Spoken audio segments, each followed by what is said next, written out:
আসসালামু আলাইকুম, ওয়েলকাম করছি রোজি রান্নাঘর থেকে আপনাদের সবাইকে। আজকে আমি আপনাদের সঙ্গে শেয়ার করব কাচ্চি বিরিয়ানির রেসিপি। আসে দেখে নেওয়া যাক উপকরণগুলো।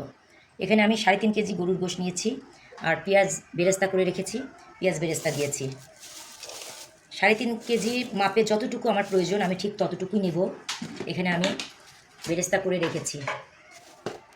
আর এখানে জয়ফল, জয়ত্রী, শাহি জিরা, আমার পরিমাপ মতো আদা রসুন বাটা দিচ্ছি। এখানে মরিচের গুঁড়া এবং ধনিয়া জিরা পাউডার। এখানে গরম মশলা আছে, সাদা ফল, কালো ফল, লং, গোলমরিচ এবং জয়ত্রী। টক দই দিচ্ছি আমার পরিমাপ মতো।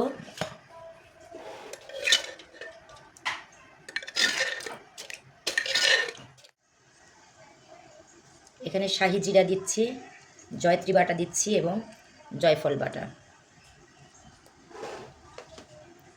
আর স্পেশাল গরম মশলা, এটা কাচ্চি বিরিয়ানি আমার বাড়িতে তৈরি, এটা হোমমেড। এখানে আমার পরিমাপ মতো কেওড়া জল দিচ্ছি, এখানে গোলাপ জল দিচ্ছি, তেল দিচ্ছি পরিমাপ মতো। এখন আমি এটা মাখবো।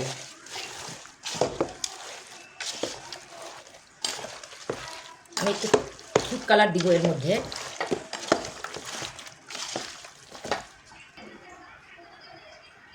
আমি সামান্য পরিমাণ ফুড কালার দিচ্ছি। জাফরান ভিজিয়ে রেখেছি, ওটা পরে দিব। এটা আমি ম্যারিনেট করে রাখবো সারা রাতের জন্য। এটা আমি ওভারনাইট ম্যারিনেট করে রেখে দিব। পরের দিন আমি এটা আবার মেইন প্রসেসটা দেখাবো। আর এখানে আমি পেঁপে বাটা দিচ্ছি না, কারণ সারা রাত এটা ম্যারিনেট হয়ে থাকবে, এটা এমনি সফট হয়ে যাবে।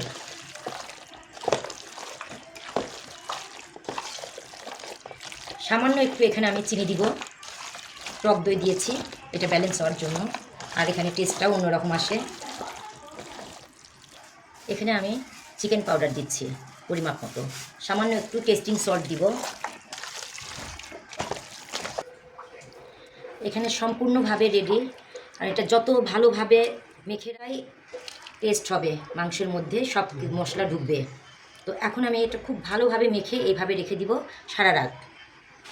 তারপরে পরের দিন সকালে আবার পুরো প্রসেসটা দেখাবো। জাফরান দিয়ে এই আলুগুলো হালকা ভেজে কেওড়া জল, গোলাপ জল এবং সামান্য একটু চিনি দিয়ে মেখে রেখেছি, আর হালকা করে এটা ভেজে নিয়েছি। এই পর্যায়ে আমি এটা মাংসের মধ্যে বসিয়ে দিব, আলুগুলো সুন্দর করে সাজিয়ে দিব। তার আগে আমি বেরেস্তা দিয়ে নিয়েছি, আরও একবার এটা মেখে নিয়েছি। আর এর মধ্যে কাচ্চি বিরিয়ানি মশলা দিয়ে এটা আর একবার মেখে নিয়েছি। আমি একটা কাঁচামরিচ আমি দিই। এখানে আমি চাউলটা সিদ্ধ করে নেব, সেই জন্য পানির মধ্যে আমি স্টার অ্যানিস, সাদা ফল, কালো ফল, লং, গোলমরিচ এবং শাহি জিরা দিয়ে এটা আমি বলক উঠাই, তারপর চাউলটা ঢেলে দিব। এখানে আমি পেঁয়াজ বেরেস্তার মধ্যে গুঁড়া দুধ দিচ্ছি। এর মধ্যে এখন আমি কিশমিশ এবং আলু বোখারা দিব। যেহেতু আমার মাওয়া নাই, আমি এটা দিয়ে মাওয়া তৈরি করে নিচ্ছি। এখানে আমি ঘি এবং গুঁড়া দুধ দিয়ে মাওয়া তৈরি করে নিচ্ছি। এটা আমি কাচ্চির মধ্যে দিব। এটা বেরেস্তা, গুঁড়া দুধ, আলু বোখারা, কিশমিশ এবং সামান্য চিনি দিয়ে এটা আমি মেখে নিয়েছি। এটা এখন আমি এটার উপর দিচ্ছি। এখানে আমি একটু কেওড়া জল দিচ্ছি এবং একটু গোলাপ জল। এখন আমি চাউলটা ঢেলে দিব এবং 70% এটা সিদ্ধ করে নিব। তারপর এটা আমি ঢেলে স্টেপ বাই স্টেপ আমি সাজিয়ে দিব। আর সাজানোটা আপনারা সবাই জানেন, আমি আগে এটা মেখে রেখেছিলাম। এরপরে লিকুইড দুধ দিলাম এবং বেরেস্তা, কিশমিশ, আলু বোখারা, গুঁড়া দুধ, ঘি এবং একসঙ্গে যে মেখে রেখেছিলাম সেটা স্টেপ বাই স্টেপ দিব, বিছিয়ে দেব। জাফরান লিকুইড দুধ দিয়ে গুলে রেখেছি। এখন এটা আমি স্টেপ বাই স্টেপ দিব। আর দেখতে সুন্দর লাগার জন্য আমি একটু ফুড কালার নিয়েছি, সেটা সাজিয়ে দিয়ে সম্পূর্ণ আগে প্রসেসটা রেডি করে আমি আগে রেখেছিলাম। এটা আমি এখন দমে দিব। তো প্রথম 10 মিনিট আমি উচ্চ তাপে জাল করে নিব এবং তারপরে নিচে তাওয়া দিয়ে 50 থেকে 60 মিনিট মিডিয়াম টু লো হিটে এটা দমে রাখবো। তারপর দম ভেঙে দেখাবো।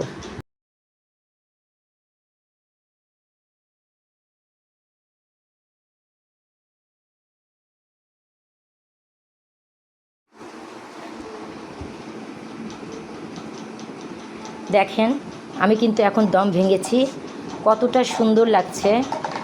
আর কিন্তু রেস্টুরেন্ট নয়, এখন কিন্তু বাড়িতেই আমরা সবাই এভাবে কিন্তু দেখেন কাচ্চি বিরিয়ানি ভীষণ লোভনীয় লাগছে। তো সবাই এভাবে এই রেসিপিটি তৈরি করবেন এবং সবাই সুস্থ থাকবেন, ভালো থাকবেন। আল্লাহ হাফেজ।